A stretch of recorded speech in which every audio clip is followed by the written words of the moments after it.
Shalom, selamat pagi, selamat siang, selamat sore, dan selamat malam bagi kita semua penonton Semhim yang menyaksikan pelajaran Alkitab melalui Sekolah Sabat kali ini. Bersama Pendeta Muda Matias Tanii. Halo Kak Matias, apa kabar Kak? Halo, shalom, puji Tuhan, kabar baik. Puji Tuhan, semoga teman-teman semua juga dalam keadaan sehat dan baik-baik saja. Oke, sebelum kita memulai pembahasan pelajaran Sekolah Sabat dan diskusi, saya meminta kesediaan Kak Pendeta Matias untuk membawakan dalam doa. Mari kita berdoa. Tuhan Allah yang di sorga, yang kami sembah melalui Yesus Kristus pada saat ini, kebutuhan terbesar kami karena kami akan mempelajari firman-Mu dan kami butuh kuasa Roh Kudus agar menuntun pikiran kami supaya kami memiliki pemahaman yang benar dan Roh yang sama akan menuntun kami untuk melakukan menjadi kemuliaan bagi nama Tuhan dan berkat bagi orang lain. Inilah doa kami, ampuni kami orang berdosa dan Yesus kami berdoa. Amin. Amin. Baik teman-teman semua, pelajaran Sekolah Sabat kita sepanjang minggu ini, pelajaran Alkitab kita, berjudul Orang Kristen dan Pekerjaan. Bagaimana orang Kristen dihubungkan dengan pekerjaan. Nah, boleh uraikan atau ringkaskan pelajaran kita sepanjang satu minggu ini? Saya persilahkan waktu dan kesempatannya kepada Kak Pendeta Matias. Silakan Kak.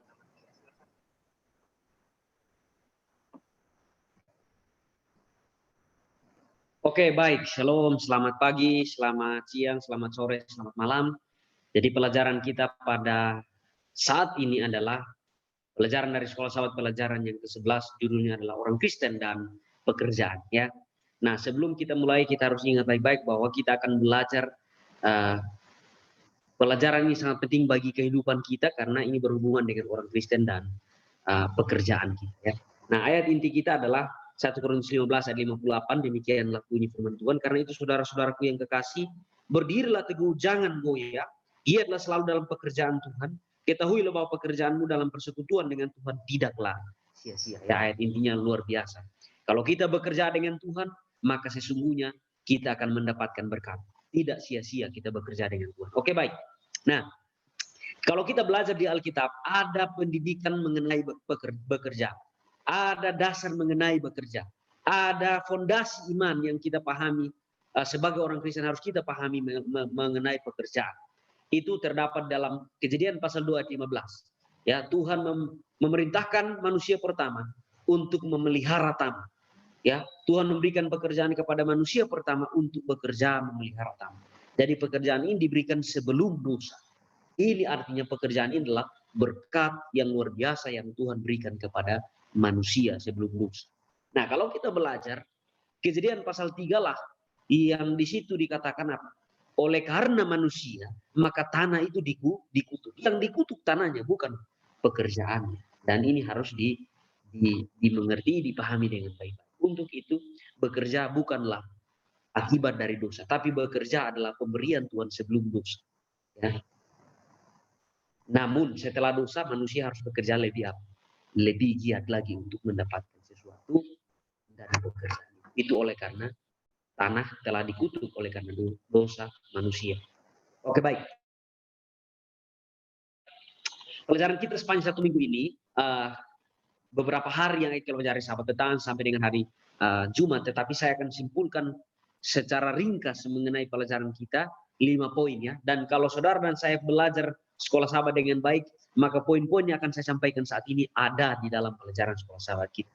Poin yang pertama adalah bekerja dengan cara Tuhan dan bekerja lebih dari sekedar kebutuhan ekonomi. Nah, ini harus dipahami dengan baik-baik. Orang Kristen dan pekerjaannya harus inilah dasar yang pertama.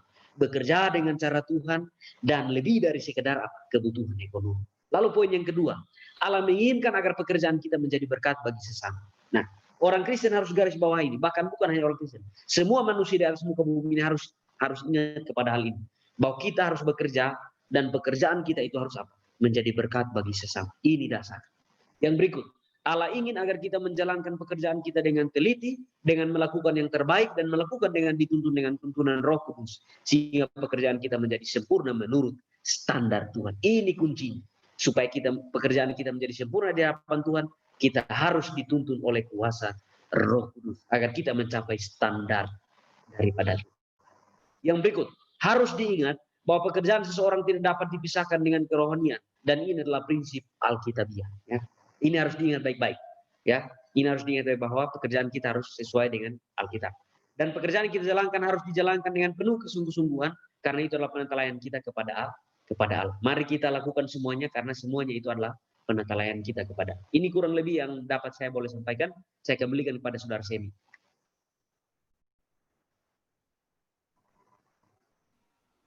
Baik, Kak Matias, pemaparan yang sangat baik. Kak Matias, kita masuk ke dalam diskusi ya. Ada pemikiran dan pemahaman di sini. Nah, terkadang banyak orang sekarang ini menilai pekerjaan itu sebagai berhala mereka. Mereka bangga mereka kerja sepanjang hari, 24 jam. Mereka hampir habiskan waktunya hanya untuk bekerja. Itu yang disebut dengan workaholic. Nah, jadi gila kerja ya. Jadi dari subuh mereka udah keluar kerja sampai tengah malam, jam 1, jam 2, dan seterusnya. Itu mereka masih aja menghabiskan waktu untuk kerja. Nggak ada waktu untuk keluarga, nggak ada waktu untuk sosial, nggak ada waktu untuk mendalami firman Tuhan. Dan itu bisa merusak kesehatan mereka malah. Nah, bagaimana Kak Matias gila kerja ini dengan pekerja yang baik? Dan bagaimana pandangan Alkitabiah ini menjaga kita agar kita tidak melewati batas sampai gila kerja ini? Silakan Kak Matias tanggapannya.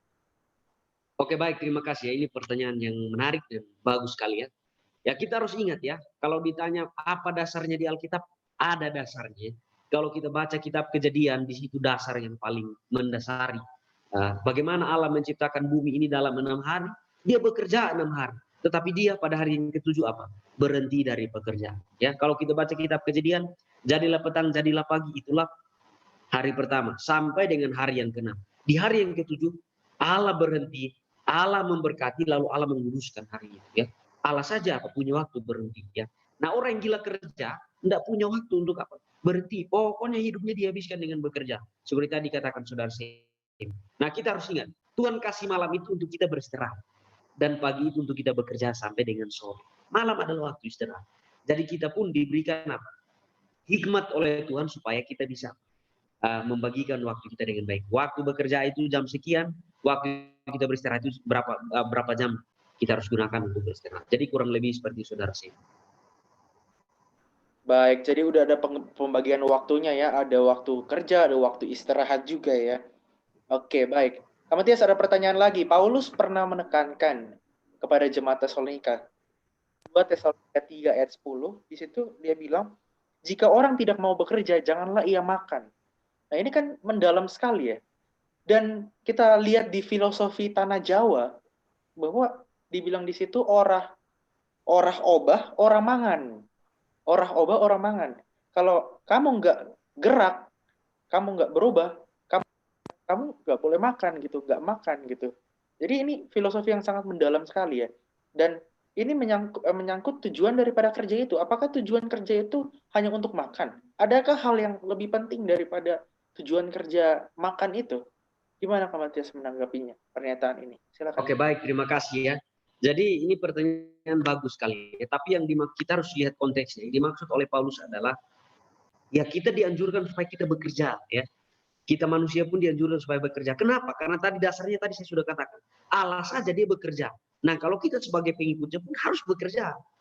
Nah, dan kalau tadi ditanyakan apakah ada yang lebih dari sekedar bekerja? Ada.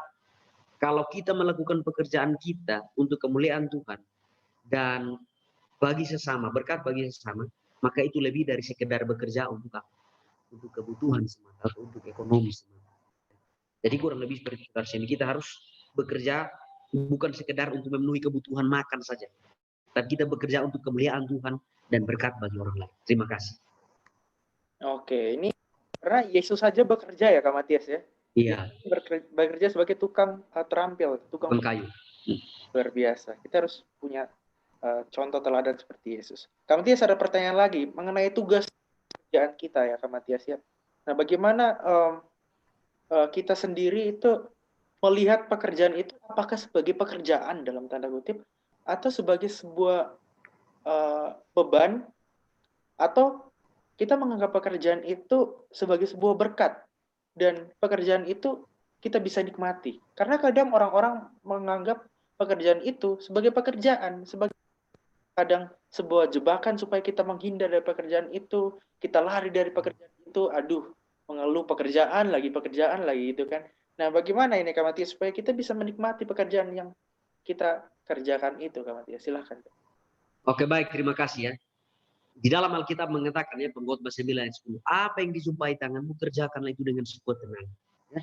Apapun yang Tuhan sudah percayakan menjadi pekerjaan kita harus lakukan dengan sekuat tenaga, dengan sepenuh hati. Ingat, kalau orang kerjakan satu pekerjaan dengan sepenuh hati, di sana tidak ada persungutan. Di sana tidak ada yang namanya pekerjaan itu sebagai beban. Pekerjaan itu akan dianggap sebagai berkat yang dianugerahi oleh Tuhan kepadanya. Dan dia akan lakukan dengan sepenuh hati untuk kemuliaan Tuhan, berkat bagi orang. Terima kasih. Oke Kak, baik, mantap sekali. Pertanyaan selanjutnya Kak, mengenai meniti karir. Kita meniti karir terkadang didorong oleh masalah keuangan ya Kak ya.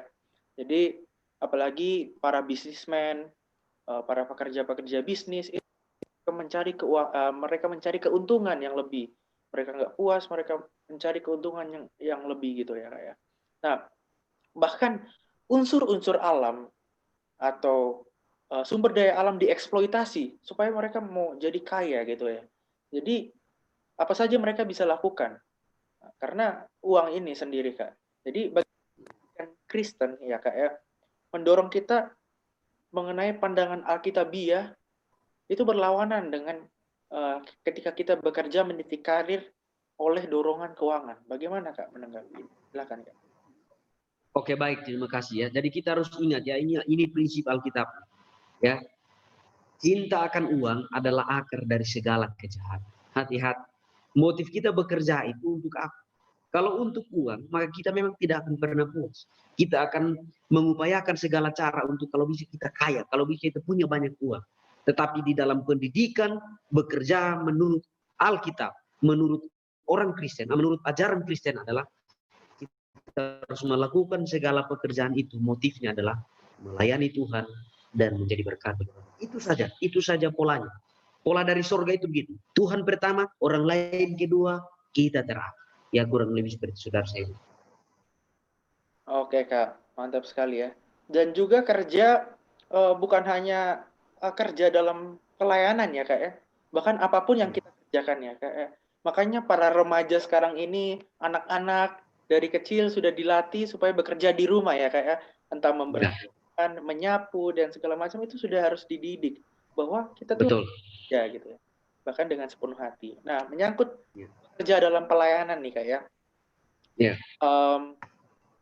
Di Alkitab ada sebuah cerita yang menarik bagaimana Musa menyuruh Bezalel dan Aholiab ya di Keluaran pasal 35. Di situ dan juga ada beberapa perempuan-perempuan yang punya keahlian dalam seniman. Mereka disuruh untuk membuat perabotan-perabotan bait suci itu melalui keahlian mereka dan mereka dipenuhi oleh Roh Tuhan. Jadi perempuan-perempuan ini dengan segala apa yang mereka miliki, mereka bawa, mereka buat sedemikian rupa, sedemikian indah, supaya perabot-perabotan itu terlihat suci dan kudus ya, dan indah. Nah, bagaimana kalau kita melihat di sini bahwa perempuan-perempuan ini mereka menggunakan apa yang mereka punya, kerjakan hanya untuk kemuliaan bagi nama Tuhan. Nah, ini menjadi tantangan ya, justru bagaimana Kak Matias pandangan pendidikan ini membawa kita supaya kita bisa bekerja, tapi semuanya itu digunakan untuk kemuliaan bagi nama Tuhan. Dan yang kedua, bagaimana pekerjaan yang kita lakukan ini bisa menjadi berkat juga buat orang lain.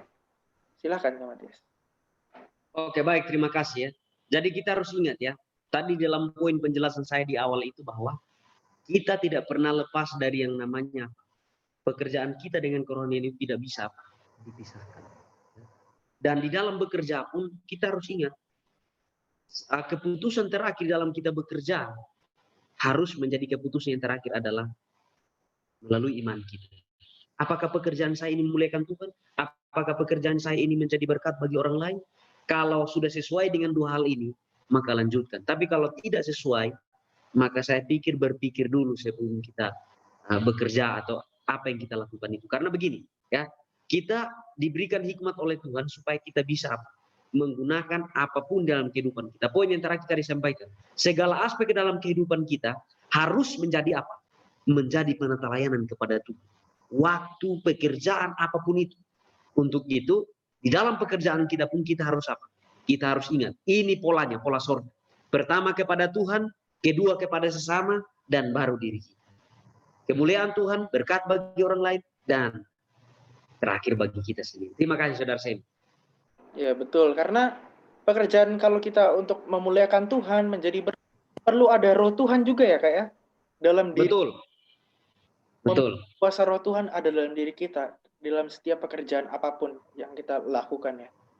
Baik, terima kasih Kak Matias telah membantu menjawab pertanyaan-pertanyaan dan juga pemaparan Sekolah Sahabat. Kak Matias boleh tutup diskusi ini dalam doa, Kak. Silahkan.